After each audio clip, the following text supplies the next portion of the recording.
Hey guys, welcome to Battlefield 4 2.0. I thought I'd make a guide for this big patch to hopefully make the transition into the new and improved Battlefield 4 a little more easier for you guys. I can't include everything in one video because there's just so much stuff in this patch, and if I was to include everything, this video would go for well over an hour. So what I've done is I've overviewed most of the changes and also added some stats here and there to give you guys some examples of the updates. Also, prepare your brains for information overload because there's a lot to take in.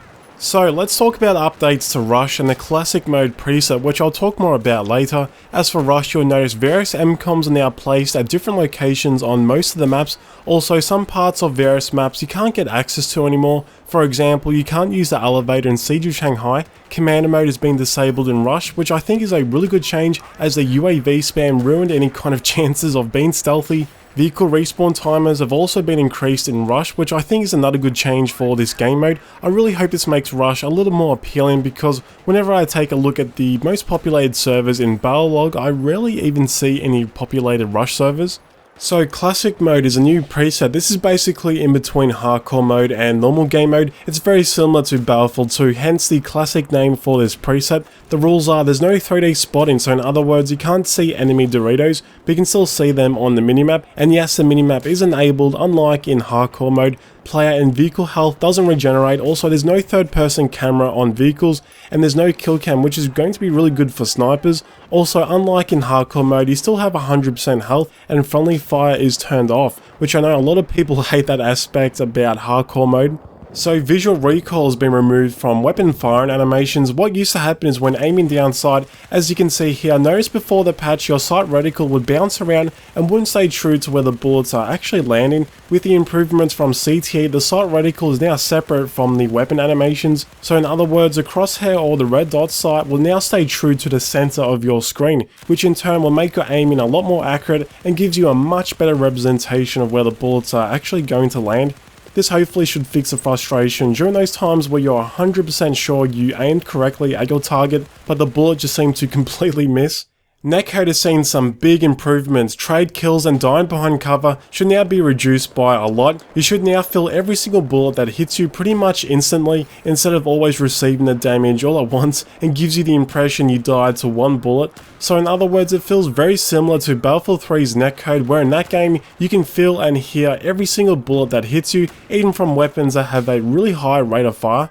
The 30Hz high frequency update is now being implemented for the last generation consoles, and the high frequency update setting in the options menu is now on by default, because I guarantee there's people out there that still don't even know about the 30Hz update and haven't even turned it on yet.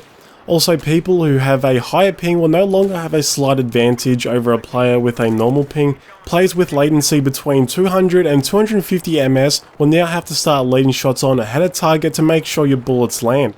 So let's talk about the weapon stat changes, gadget and grenade updates, and tweaks to the suppression effect. Pretty much every single weapon in the game has had some kind of change one way or another. There's too many to mention in one video, but if you'd like to see an overview, you can check out my previous CT videos. But to summarize, most weapons have had their maximum damage decreased, so in close range you'll need one additional bullet to kill your target. Also, the 7.62 assault rifles like the Scar H and the Bulldog have had their minimum damage decreased by 1, so it's now 24 down from 25. This means you'll need an extra bullet to kill after 60 meters or so. The Desert Eagle has been massively nerfed. Its minimum damage is now 28 from 37.5, which means anything over close range, you'll need 4 bullets to kill, assuming they're body shots. Also, its spread values have been increased to make it less accurate, so overall the Desert Eagle is still strong in close range due to its 220 rate of fire and the fact it can hold 9 rounds in its mag, but like I said, once you start going long range, it's not going to be that effective. So if you're a big Desert Eagle fan, I highly recommend to use the heavy barrel. Also, the very annoying sound that plays when you're being shot by a DMR has been changed, so you're less likely to feel the urge to throw your headphones at your screen. Suppressed muzzle velocities on pretty much every single weapon has been increased. Weapons that are designed for long range have had a bigger increase. For example, the AUG assault rifle has gone from 340 meters to 380. Weapons designed for close range haven't seen that big of an increase, but still got some tweaks. For example, the AEK went from 320 to 330. Also, weapons that had an absolutely ridiculous suppressed muzzle velocity like the JS2 and the UMP45 have gone from 180 to 270 meters per second. As for muzzle velocities, while not suppressed, DMRs and sniper rifles have had some big increases, as well as some PDWs, carbines and LMGs. For example, the J&G sniper rifle has gone from 560 to 670, which is a massive increase. I think it now has one of the fastest muzzle velocities out of the sniper rifles. Another example is the M60 LMG is now 600 from 560. As for stats like recoil and first shot multipliers, pretty much all weapons have seen updates to these kind of stats. Once again, you can check out my previous CTA videos if you'd like to see the changes, but to give you guys some examples, the M16A4 side to side recoil went from 0.1 on the left and 0.4 on the right to 0.15 and 0.3.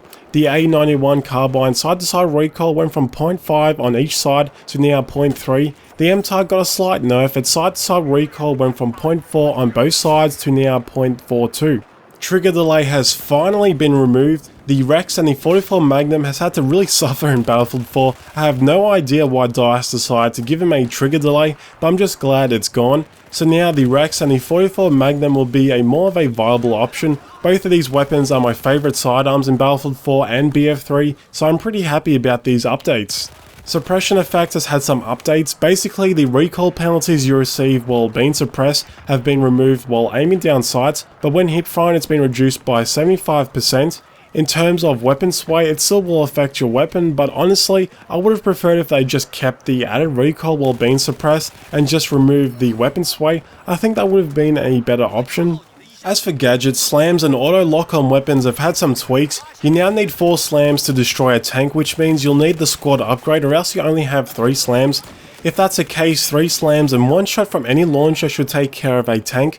Also, lock-on weapons like the Stinger and IGLA won't be as effective against air vehicles. The turn-in radius has been reduced on missiles fired from these weapons, but this nerf hasn't really had any impact on increasing survivability for helicopters. I would say this affects jets more as they can travel fast, which results in the missile not able to turn sharp enough to hit its target in some situations.